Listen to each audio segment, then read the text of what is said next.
Hello students, स्वागत है एक बार फिर से आपका अपने यूट्यूब चैनल टारगेट सेमेस्टर में। आज हम लोग फिर से कवर करने वाले मोस्ट इंपोर्टेंट एमसीक्यू क्वेश्चंस जो कि बीए फर्स्ट सेमेस्टर एग्जाम के लिए हैं। ये क्वेश्चंस अगर आप कर लेते हैं तो कंप्लीटली आपको एग्जाम में किसी भी प्रकार की समस्या आपके साथ नहीं होने वाली है। तो चलिए इसको स्टार्ट करेंगे और देखेंगे एक एक क्वेश्चंस और क्वेश्चंस के साथ उसके जो एक्सप्लेनेशन होते हैं, डिटेल एक्सप्लेनेशन हम लोग देखा जाएगा ताकि आपको किसी भी प्रकार की समस्या न रह जाए। तो ठीक है, तो चलिए यहाँ पे स्टार्ट करते हैं। जैसा कि आप लोग देख पा रहे होंगे यूनिट 1 है, ठीक है, बीए फर्स्ट सेमेस्टर के लिए है। और यदि आप किसी भी प्रकार की कंपटीशन की तैयारी करते हैं तो वहां से भी ये जो क्वेश्चन है वहां भी काम आ सकते हैं, इसके जो कॉन्सेप्ट है वहां भी काम आ सकते हैं। तो आपको परेशान होने की बिल्कुल भी आवश्यकता नहीं है, बिल्कुल फ्री ऑफ कॉस्ट ये आपको दी जा रही है। अगर आपको समस्या है तो फिर उसका जरूर निवारण किया जाएगा, एक बार आप कमेंट करके बता देंगे तो ठीक है। तो चलिए स्टार्ट करते हैं। सबसे पहले मैं यहाँ से पेन ले लूं ताकि आगे किसी भी प्रकार की समस्या का सामना आपको न करना पड़े भाई कि सर जी पेन से लिख करके बताइए, चाहे जो कुछ भी है, ठीक है। सबसे पहला क्वेश्चन देख लेते हैं। क्वेश्चन कह रहा है कि निम्नलिखित में थे कौन से भौतिक भूगोल की शाखा नहीं है, ठीक है। Which of the following is not branch of the physical geography. तो जैसे कि हम लोग बात करें जो ज्योग्राफी है, पहले मैं बता दे रहा हूं आपको, जो ज्योग्राफी है, जियोग्राफी, ठीक है। ज्योग्राफी का सीधा सीधा मतलब, जियो का मतलब होता है भू और इसका मतलब होता है वर्णन करना, ठीक है। इसका मतलब होता है वर्णन करना, ठीक है। तो ये जो भूमि का वर्णन करता है उसे हम लोग बेसिकली क्या कहते हैं, ज्योग्राफी बोलते हैं। जो भूमि का वर्णन करता है उसे बेसिकली ज्योग्राफी बोलते हैं। ज्योग्राफी जो होती है ये दो टाइप्स की होती है भाई। पहली फिजिकल ज्योग्राफी, हाँ, फिजिकल, और दूसरी जो होती है वो होती है मानव, मानव यानी कि ह्यूमन ज्योग्राफी, ठीक है। और यहाँ पे भौतिक भूगोल, ठीक है, यहाँ पे भौतिक भूगोल। तो ये चीजें आपको क्लियर हो गई। लेकिन क्वेश्चन क्या कर रहा है कि निम्न में से कौन भौतिक भूगोल की शाखा नहीं है। तो बाबू भू आकृति विज्ञान क्या भौतिक भूगोल की शाखा है? यस है। जलवायु विज्ञान भौतिक भूगोल की शाखा है? जी है। समुद्र विज्ञान भौतिक भूगोल की शाखा है? जी। तो क्या जनसंख्या भूगोल ये भौतिक भूगोल की शाखा है? जी नहीं। तो आपका सही आंसर क्या है? तो आपका सही आंसर ऑप्शन नंबर डी। सही answer option number D, population geography. Oceanology, climate science and geomorphology, ये तीनों के तीनों आपके किसके शाखा हैं भाई? भौतिक भूगोल के शाखा हैं। क्योंकि भौतिक भूगोल के अंतर्गत हम लोग पढ़ते क्या क्या है भाई? भौतिक भूगोल के अंतर्गत हम लोग क्या क्या पढ़ते हैं बेसिकली? अगर हम लोग भौतिक की बात करें, भौतिक भूगोल की, ठीक है, फिजिकल ज्योग्राफी, तो इसमें बेसिकली पहले नंबर पे समुद्र को पढ़ते हैं, दूसरे नंबर पे महाद्वीपों को पढ़ते हैं, ठीक है ना, समुद्र को, महाद्वीप को, साथ ही साथ जो लेयर्स होते हैं, लेयर्स जो 5 मंडल हैं बेसिकली, ठीक है, इनको भी हम लोग पढ़ते हैं इसमें, ठीक है। तो ये चीजें हो जाती हैं आपकी भौतिक भूगोल, ठीक है। चलिए आगे बढ़ जाए भाई, आगे बढ़ जाए। चलिए, ये पहला क्वेश्चन हो गया। दूसरा क्वेश्चन देख लेते हैं। भू संतुलन शब्द का सबसे पहली बार प्रयोग किसने किया था? भू संतुलन शब्द का सबसे पहली बार प्रयोग किसने किया था? तो आपका सही आंसर यहाँ पे क्या होना चाहिए भाई? डटन महोदय, ठीक है। ओहो, कहाँ है आप ऊपर जा रहे हो भाई? डटन महोदय ने किया था। इसका सही आंसर आपका हो जाएगा ऑप्शन नंबर ए, डटन महोदय, ठीक है। ये जो डटन महोदय है बेसिकली भू संतुलन शब्द का प्रयोग किए थे। अब बात आती है कि भू संतुलन होता क्या है, इसको भी थोड़ा सा हम लोग समझ लेते हैं। बेसिकली देखिए, जो भू संतुलन होता है, भू संतुलन, इसका सीधा सीधा मतलब होता है संतुलन, किसमें? भूमि में, ठीक है। क्यों संतुलन होना चाहिए भाई? देखिए, एक वेगनर महोदय है, अल्फ्रेड वेगनर, वेगनर महोदय, अल्फ्रेड वेगनर इनका पूरा नाम है, ठीक है। वेगनर महोदय है, इन्होंने सिद्धांत दिया था प्लेट विवर्तन की सिद्धांत। क्या दिया था? प्लेट विवर्तन की। इसको इंग्लिश में बोला जाता है, इसको इंग्लिश में बोला जाता है प्लेट टेक्टोनिक, प्लेट टेक्टोनिक, ठीक है। प्लेट टेक्टोनिक, ये जो प्लेट टेक्टोनिक सिद्धांत है, इसके अकॉर्डिंग हम लोग देखें तो जो महासागरीय प्लेट है, महासागरीय प्लेट, ठीक है, और जो महाद्वीपीय प्लेट, ठीक है ना, ओशियन प्लेट, जो ये महासागरीय प्लेट होती हैं, और जो आपका महाद्वीपीय जिसे हम लोग कॉन्टिनेंट बोलते हैं, इन दोनों की जो प्लेटें होती हैं वो चलती रहती हैं, खिसकती रहती हैं समय के साथ, ठीक है। और ये खिसकने के कारण, इनके खिसकने के कारण, जो प्लेटें खिसकती हैं, इनके खिसकने के कारण कई प्रकार के चेंजेस हमें पृथ्वी पर देखने को मिलते हैं, ठीक है। और उन्हीं चीजों का क्या करना है, संतुलन करना है। तो ये संतुलन शब्द का सबसे पहली बार प्रयोग डटन महोदय ने किया था, भू संतुलन शब्द का। अगर आपको यहां तक की चीजें क्लियर हो गई है तो ठीक है, अदरवाइज अगर नहीं क्लियर हुई है, जिस जिन बच्चों को क्लियर नहीं हुआ है इन सारी चीजों की जो हमने पढ़ाया, जो सारी बातें हमने बताई, अगर नहीं क्लियर हुआ है तो टारगेट गुरुकुल आपके लिए कंप्लीटली एक बैच लेकर के आया है जिसका नाम है भाई सारथी बैच। क्या नाम है भाई, सारथी बैच। यहाँ पे आप लोग देख सकते हैं सारथी नामक बैच आपके लिए है, स्पेशली जो एग्जाम देने के लिए कंप्लीटली रेडी हैं, लेकिन उन्हें पता ही नहीं है कि कैसे हमें एग्जाम दें, क्या पढ़ें क्या ना पढ़ें, क्योंकि टाइमिंग बहुत कम है आपके साथ। ठीक है, अगर आप चाहते हैं कि आपका एग्जाम अभी भी कंप्लीटली तैयार हो जाए, किसी भी प्रकार की दिक्कत ना हो, तो मैं बता दूं कि ज्योग्राफी का सब्जेक्ट स्पेशली मैंने सारथी नामक बैच में, देखिए सारथी नामक बैच में, ये जो सारथी नामक बैच है इसमें कंप्लीटली आपका मोस्टली क्लासेस मैंने प्रोवाइड कर दिया है आपको। 90% तक आपका वहां पे कोर्सेज खत्म हो गए हैं, अब सिर्फ और सिर्फ आपके एग्जाम की तैयारी है। तो उसमें जो है एमसीक्यू और साथ ही साथ जो थ्योरी क्वेश्चंस हैं उसको भी कवर कराया जा रहा है, लाइव कराया जा रहा है। ठीक है, लाइव बैचेस चल रहे हैं, तो आपको किसी भी प्रकार की अभी भी समस्या है तो जाकर के बैच को ज्वाइन कर सकते हैं। सब्जेक्ट देख लीजिए कौन कौन से है भाई, English, Hindi, geography, history, sociology, political science, economy. अगर किसी का भी ये सब्जेक्ट है तो जा करके आप कंप्लीटली ज्वाइन कर सकते हैं। केवल और केवल 349 में, आप देख रहे हैं केवल और केवल 349 में ये बैच आपको मिल जाएंगे।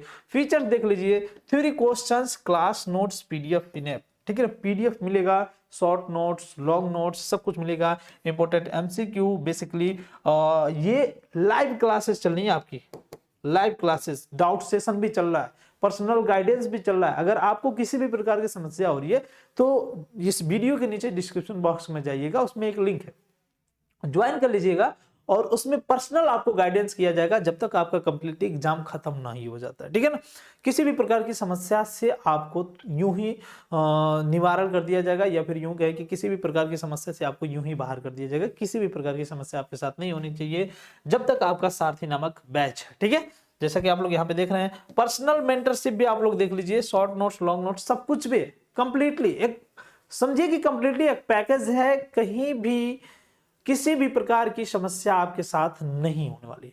ठीक है, तो चलिए फिर से स्टार्ट करते हैं, आते हैं हम लोग अपने क्वेश्चन पे। जिन भी बच्चों के साथ ये समस्या है वो जा करके कंप्लीटली ऐप को डाउनलोड कर ले। अभी तक ऐप को डाउनलोड नहीं किया तो टारगेट गुरुकुल ऐप को डाउनलोड कर लीजिए, और वहां से आपको मिलने वाला है कंप्लीटली क्वेश्चंस, पर्सनल मेंटरशिप, जितने भी आपके सब्जेक्ट हैं सभी सब्जेक्ट को कंप्लीटली पढ़ाया जाएगा। और ग्रुप ज्वाइन कर लीजिएगा ताकि आपको किसी भी प्रकार का समस्या से निवारण पाने के लिए इस ग्रुप में सॉल्यूशन दिया जा सके। तो चलिए आगे बढ़ते हैं। यहाँ पे ये दूसरा क्वेश्चन भी हो गया, आगे बढ़ जाते हैं बाबू, तीसरे क्वेश्चन की तरफ बढ़ जाते हैं। तीसरा क्वेश्चन क्या कह रहा है कि किस विद्वान ने पृथ्वी को सियाल, सीमा और निफे स्तरों में विभाजित किया था। Which scholars divided the earth into sial, sima, nife levels. ठीक है ना, मतलब क्या है, मतलब यह है कि पृथ्वी है और पृथ्वी को ऐसे काट दीजिए भाई। ठीक है, क्लियर है, पृथ्वी को ऐसे काट दीजिए और इसमें लेयर्स बन जाते हैं जिसे हम लोग बोलते हैं सियाल, सीमा, निफे। इसका मतलब क्या है भाई, सियाल, सीमा, निफे का मतलब क्या है? सबसे पहले तो इसका सही आंसर जान लीजिए। स्वेस महोदय ने ये डिवाइड किया था, ऑप्शन नंबर ए आपका सही हो जाएगा। स्वेस महोदय ने ये किया था, और इसका सीधा सीधा मतलब क्या है, सियाल।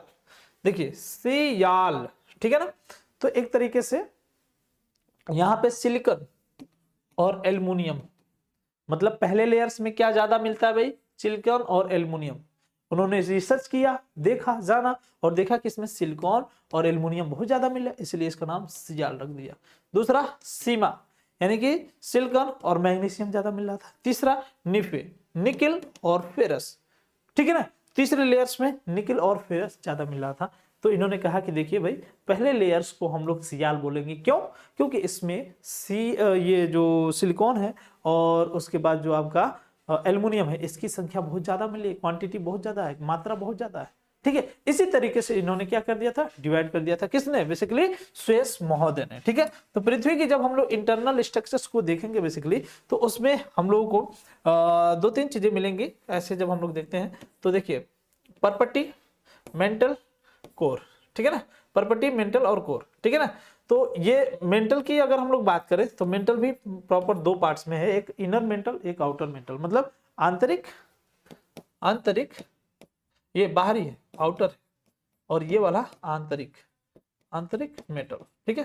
अच्छा, यहाँ पे अगर हम लोग डिवाइडेशंस की बात करें, डिवाइडेशंस की बात करें, हो सकता है यहाँ से अगर क्वेश्चन बन जाए तो देखिए, अगर हम लोग पर्पटी की बात करें तो इसका परसेंटेज 1 है, अगर हम लोग मेंटल की बात करें तो इसका परसेंट, मेंटल की बात करें तो इसका परसेंट 84 है, और अगर हम लोग कोर की बात करें तो इसका परसेंट बाबू 14 है, ठीक है। कहीं कहीं 20 देता है, कहीं कहीं 15 देता है, ठीक है ना। याद रखिए, अगर 14 दिया तो 14 टिक करिएगा, अदरवाइज इन दोनों को आप टिक कर सकते हैं, ठीक है।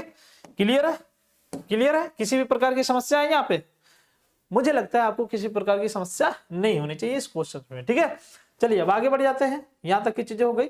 अच्छा, अगला क्वेश्चन क्या कह रहा है? कह रहा है क्वेश्चन पृथ्वी के संपूर्ण द्रव्य, देखिए क्वेश्चन भी आ गया भाई, क्रोड सीधे पूछ लिया, कोर, कोर कह रहा है कि पृथ्वी के संपूर्ण द्रव्यमान का कितना प्रतिशत क्रोड है भाई। तो यहाँ पे सबसे कम क्या हो सकता है? ऑप्शन नंबर ए आप चूज कर लीजिए, ऑप्शन नंबर ए आप चूज कर लीजिए 20%, ऑप्शन नंबर ए आप चूज कर लीजिए 20%। मैंने बताया अगर 14 है ठीक है, अगर 15 है तो भी ठीक है, अगर ये दोनों नहीं है 20 है तो ठीक है, 20 को कर लीजिए, ठीक है।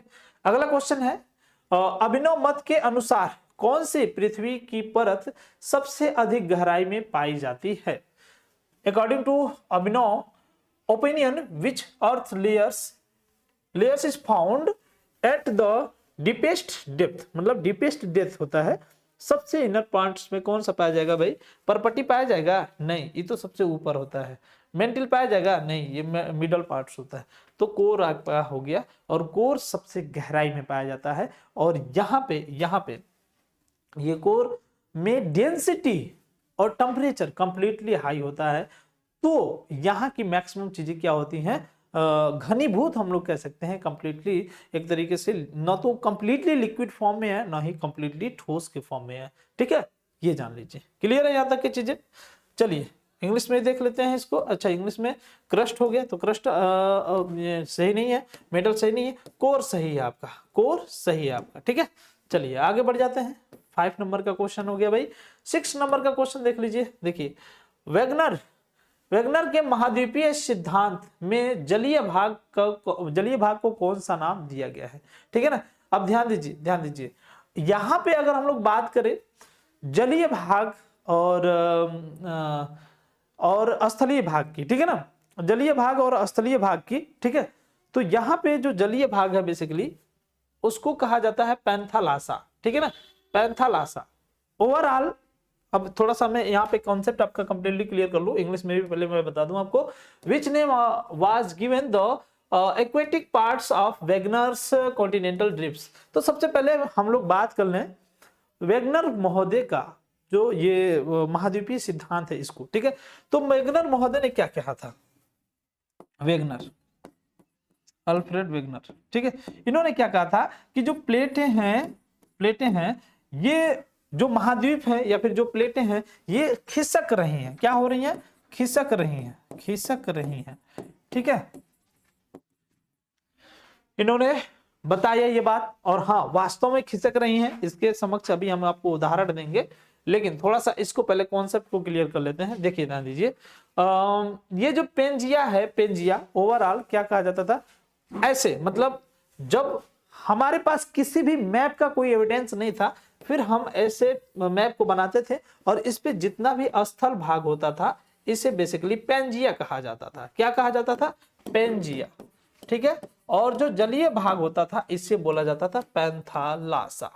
क्या बोला जाता था? पैंथालासा, ठीक है। और यही पेंजिया डिवाइड होकर के विभिन्न प्रकार के जो कॉन्टिनेंट हैं उनमें डिवाइड हो गए, जैसे एशिया हो गया, ठीक है, अफ्रीका हो गया, ठीक है, अमेरिका हो गया, ठीक है, ये सारी चीजें। अब आगे देखिए, जो लारेशिया है और जो गोंडवाना है, ठीक है, लारेशिया बेसिकली अंगारा लैंड और गोंडवाना लैंड, ये क्या है? ये इसी के बारे में थोड़ा सा हम चर्चा करेंगे आपको। देखिए यहां आ जाइए, बेसिकली यहां आ जाइए। देखिए अगर हम लोग बात करें हिमालय पर्वत की, तो आज जहां हिमालय है ये हिमालय नहीं था। अगर हम लोग बात करें हिमालय पर्वत की, तो आज जहां हिमालय है यहाँ पे हिमालय नहीं था, तो था क्या, यहाँ पे एक सागर हुआ था जिसका नाम हुआ करता था, जिसका नाम था टेथिस सागर। टेथिस सागर, अगर हम लोग टेथिस सागर की बात करें तो ये रूस के नीचे था, रूस के नीचे यहाँ पे टेथिस सागर, ठीक है। अच्छा, जो इंडिया है, इंडिया वाला पार्ट जो था ये अफ्रीका के पास था, ये मान लें अगर अफ्रीका, तो यहाँ पे था, यहाँ पे मेडागास्कर अगर हम मान लें, तो यहां से निकल करके एक जो महाद्वीप है वो सरकता गया काफी टाइम पहले, 60 करोड़ के लगभग पूर्व के आसपास की बात हो रही है, ये बहुत पुराने। तो यहां से सरकता हुआ गया, इसका नाम था गोंडवाना लैंड, गोंडवाना लैंड, और इसका नाम था अंगारा लैंड, अंगारा लैंड, ठीक है। अब जब दोनों इधर से गए, अब बताइए, एक इधर से आ रहा है जो कि महाद्वीप है, एक इधर से जा रहा है महाद्वीप है।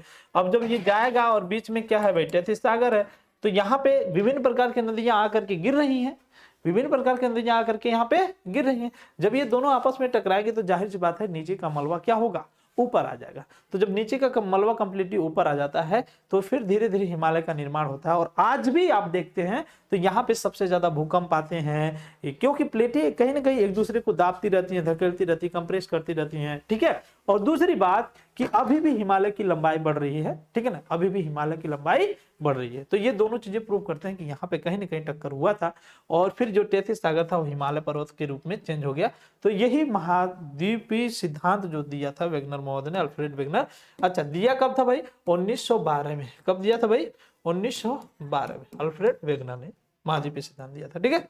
चलिए आगे देखते हैं, भौगोलिक विषय का केंद्र बिंदु भूगोल की किस शाखा को कहते हैं। तो भौगोलिक विषय का केंद्र बिंदु क्या हो सकता है, पहला मानव भूगोल, दूसरा अधिवास भूगोल, तीसरा भौतिक भूगोल, चौथा संसाधन भूगोल। Which branch of the geography is called the center points of a geographical subject? तो क्या हो सकता है भाई, तो आपका ऑप्शन नंबर सी सही हो जाएगा, फिजिकल ज्योग्राफी, ठीक है, क्योंकि ये भूगोल का मुख्य केंद्र माना जाता है, ठीक है। तो इसमें कुछ तो बताने नहीं है, फिजिकल ज्योग्राफी के बारे में आप जानते ही हैं। अगला क्वेश्चन है, द्वितीय श्रेणी के उच्चावच में सम्मिलित नहीं है, द्वितीय श्रेणी के उच्चावच में सम्मिलित नहीं है, second class relief does not include. तो आपका सही आंसर हो जाएगा यहाँ पे। आंसर से पहले मैं कुछ बताना चाहता हूं, वो चीज ये है कि प्रथम श्रेणी के उच्चावच कौन है, द्वितीय श्रेणी के उच्चावच कौन है, तृतीय श्रेणी के उच्चावच कौन है, इसको जानना जरूरी है। अभी आप खुद आंसर टिक कर लेंगे। प्रथम श्रेणी के उच्चावच में महासागर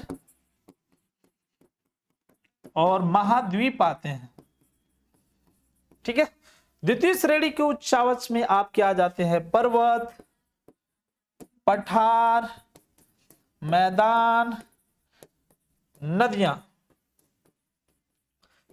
तृतीय श्रेणी के उच्चावच में बेसिकली छोटे छोटे, बहुत छोटे पर्वत, झील और बहुत छोटे छोटे तालाब वगैरह हम लोग ले सकते हैं, ये तृतीय श्रेणी के उच्चावच में आ जाते हैं।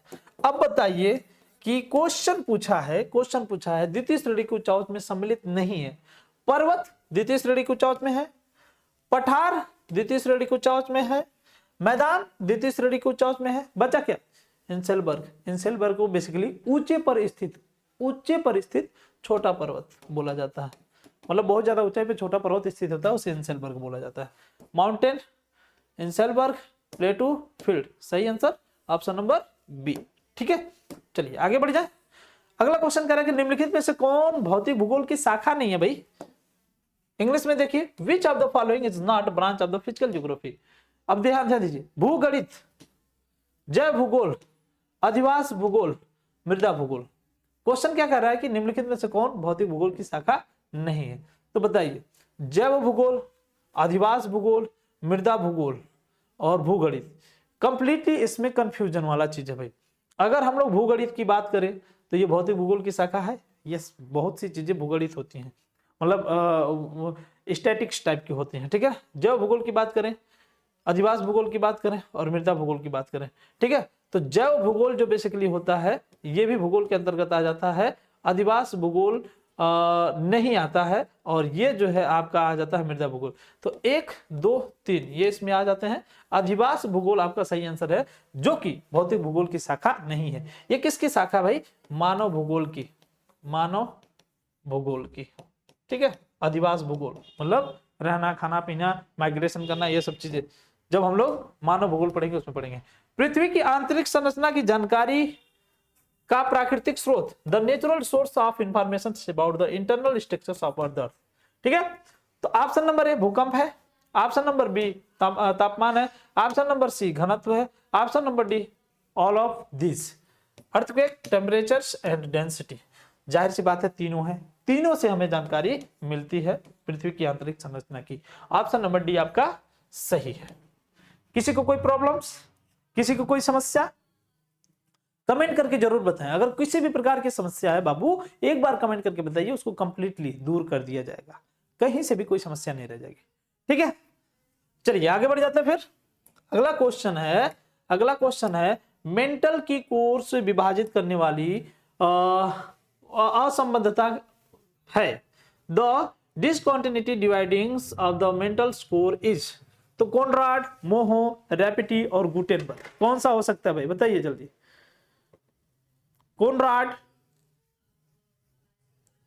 हो गया, मोहो हो गया, गुटेनबर्ग, ये सब बताइए। चलिए यहां पे देखिए ध्यान से, यहां पे आपका सही आंसर जो हो जाएगा वो हो जाएगा गुटेनबर्ग। आपका डी ऑप्शन सही हो जाएगा, गुटेनबर्ग। एक मिनट, थोड़ा सा मुझे कंफ्यूजन लग रहा है, इस क्वेश्चन में, लेकिन ठीक है, मेरे हिसाब से गुटेनबर्ग है। एक बार रीचेक कर लीजिएगा आप लोग, ठीक है। मुझे लगता है कंप्लीटली गुटेनबर्ग सही है। आगे बढ़ जाते हैं। अगला जो क्वेश्चन है, कह रहा है विभिन्न स्तंभों का घनत्व बराबर होता है तथा उनकी गहराई में परिवर्तन होता है। The density of difference pillars of equals is equals and their depth varies. ये कथन किसका है भाई, ये कथन किसका है? तो सही आंसर यहाँ पे हो जाएगा प्राट महोदय। किसका है? प्राट महोदय का। ऑप्शन नंबर ए सही है, ठीक है। अगला क्वेश्चन है, वेगनर ने पेंजिया के चारों ओर विशाल जलराशि को क्या कहा भाई? पैंथालासा। ये क्या है भाई? ये क्या है? पैंथालासा। जो जल राशि थी पैंथालासा, ठीक है ना। जो स्थल राशि थी उसे पेंजिया बोला गया, जो स्थल राशि थी उसे क्या बोला गया? पेंजिया। और जो जल राशि थी उसे क्या बोला गया? पैंथालासा, ठीक है ना। टेथिस सागर के बारे में बताए दिए, गोंडवाना लैंड बताए दिए, लॉरेंसिया बताए दिए हैं, समझ में आ गया। तो आपका ए ऑप्शन सही हो जाएगा, पैंथालासा, ठीक है ना। 13 नंबर का कौन सा सही हो जाएगा भाई? 13 नंबर का ए ऑप्शन सही हो जाएगा। चले आगे बढ़े। आगे देखिए, कह रहा है कि वेगनर ने महाद्वीपों के तटों से समानता का नामकरण किया। महाद्वीपों के तटों में समानता का नामकरण किया। Wegener named the similarity of the coast of the continent, ठीक है ना। कॉन्टिनेंट कौन सा है भाई? कमेंट करके बताएं एक बार, कौन सा है? कमेंट करके बताइए। तो यहां पे आपका जो सही आंसर हो जाना चाहिए वो हो जाना चाहिए जिग्साफिट। जैसे ये क्या होता है इसके बारे में थोड़ा सा जान लीजिए। पूरा मैपिंग कर देते हैं। ये है आपका अमेरिका, ठीक है। ये बेसिकली क्या है? अमेरिका है, ठीक है। इसको ऐसे अगर हम लोग कवर कर लेते हैं, ऐसे है, अगर हम लोग कवर कर लेते हैं, ये अमेरिका है, ठीक है। ये हाँ, ठीक है ना। ये इसको ऐसे करना है, ठीक है। ये अमेरिका यहाँ पे ऐसे मिटा दें, ठीक है। ये अमेरिका है और इसी के नीचे ये क्या है? दक्षिणी अमेरिका। यहाँ पनामा नामा पता नहीं क्या क्या है, ठीक है ना। और इधर जो है आपका रूस है, ठीक है। और ये छोटे छोटे यूरोपीय महाद्वीप है कई प्रकार के, ठीक है। और यहां से आ जाता है आपका ये अफ्रीका, ठीक है। यहां से अफ्रीका, और यहां पे आ जाता है आपका अरब महाद्वीप जो होते हैं छोटे छोटे, ठीक है। अब यहां पे ये दोनों आपस में फिट बैठ रहे हैं, ये दोनों आपस में फिट बैठ रहे हैं, इसी को कहा जाता है जिग्सॉ फिट, ठीक है ना। और यही प्रूफ करता है कि ये कहीं ना कहीं आपस में जुड़े हुए थे, और जब ये जुड़े हुए थे तब इनका नाम था पैंजिया। क्या नाम था? पैंजिया, ठीक है। जब ये जुड़े हुए थे कंप्लीटली गोल आकार में थे, पैंजिया नाम था। और साइड साइड में जो जल राशि थी उसका नाम था पैंथालासा। Clear now? मुझे लगता है यहां तक की चीजें आपको क्लियर हो चुकी होंगी, ठीक है। आगे बढ़िए। क्वेश्चन कह रहा है 15 नंबर का कि इनमें से कौन सी लघु प्लेट है? Which of this miniature plate? तो कौन सी है भाई? अंटार्कटिका है, अफ्रीका है, प्रशांत महासागर है, नहीं है, नजका है, ये सब के सब महाद्वीप हैं, नजका है। ऑप्शन नंबर डी आपका सही हो जाएगा। ये भी नहीं है, ये भी नहीं है, ये भी नहीं है, ये वाला ऑप्शन आपका सही हो जाएगा, ऑप्शन नंबर डी नजका। अगला क्वेश्चन देख लेते हैं भाई। अगला क्वेश्चन कह रहा है कि प्लेटों का संचलन मुख्यतः कितने प्रकार से होता है?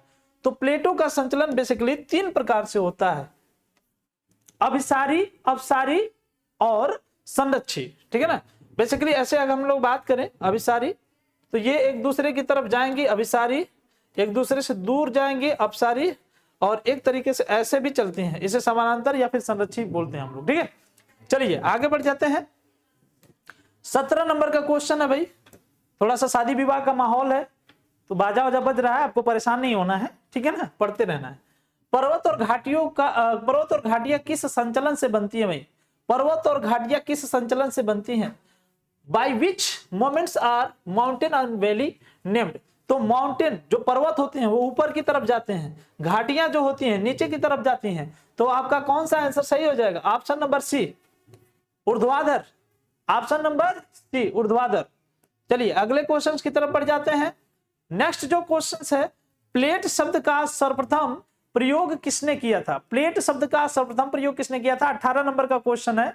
तो आपका सही आंसर यहाँ पे ली पोचेन होगा, आर्थर होम्स होगा, या टूजो विल्सन होगा, या हैरी हेस होगा, बताइए। तो आपका सही आंसर यहाँ पे हो जाएगा option number C Tuzo Wilson. Option number C आपका टूजो विल्सन सही हो जाएगा, ठीक है। नेक्स्ट क्वेश्चन देख लेते हैं। भौतिक भूगोल के अध्ययन में निम्नलिखित में से क्या सम्मिलित नहीं है? Which of the following is not included the study of physical geography? तो स्थल सम्मिलित है, यस सम्मिलित है भौतिक भूगोल में। वायुमंडल भी सम्मिलित है, समुद्र भी सम्मिलित है, कृषि सम्मिलित नहीं है। Option number D is not correct. Option A B C ये तीनों के तीनों सम्मिलित है। तो सही आंसर क्या पूछेगा भाई? नहीं है पूछ रहा है ना, नॉट पूछ रहा है ना, तो आपका सही आंसर एग्रीकल्चर हो जाएगा। अगर नहीं पूछ रहा है तो सही आंसर एग्रीकल्चर रहेगा, क्योंकि हम लोग भौतिक भूगोल में स्थल को भी पढ़ते हैं, वायुमंडल को भी पढ़ते हैं, समुद्र को भी पढ़ते हैं, ठीक है। चलिए आगे बढ़ जाते हैं। 20 और लास्ट क्वेश्चन है इस वीडियो का। तो चलिए ये क्वेश्चन देख लेते हैं। क्वेश्चन पूछ रहा है कि मत्स्य युग किसे कहते हैं? What is the called of मत्स्य युग? तो आपका सही आंसर हो जाएगा ऑप्शन नंबर ए डिवोनियन युग। ऑप्शन नंबर ए डिवोनियन युग, ठीक है ना। तो आज के वीडियोस में सिर्फ इतना ही क्वेश्चंस है, और नेक्स्ट वीडियो में फिर से अदर 20 क्वेश्चंस आपको प्रोवाइड करा दिए जाएंगे। किसी भी प्रकार की समस्या नहीं होने वाली है, क्योंकि शादी विवाह का माहौल चल रहा है तो बाहर बज रहे हैं बाजे, ठीक है।